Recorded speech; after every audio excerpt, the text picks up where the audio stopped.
Chronometrijos skaičiavimu 2024 m. gegužės 25 d. nuo taip vadinamo Jėzaus Kristaus gimimo. Pareiškimas. Aš gyvas vyras, nuosavu vardu Vaidas, Liongino sūnus iš Želvių giminės, dalyvavau Lietuvos Respublikos prezidento rinkimuose.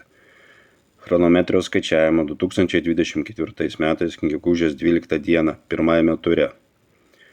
Aš gyvas vyras, nuosavu vardu Vaidas, Liongino sūnus iš Želvių giminės, atsiimu mano balsą, kuris buvo naudojamas Lietuvos Respublikos prezidento rinkimuose pirmajame ture.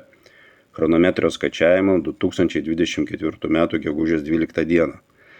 Nuo šios chronometrijos skaičiavimo datos 2024 m. gegužės 25 d.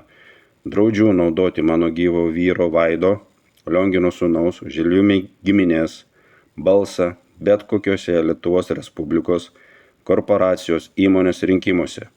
Nesuteikiu jokių įgaliojimų atstovauti mane, nesuteikiu jokių įgaliojimų naudoti mano balsą niekam, taip realizuodamas Lietuvos Respublikos Konstitucijos 4 straipsnį reglamentuojama aukščiausią suverenią galią tauta vykdo tiesiogiai ar per savo išrinktus atstovus.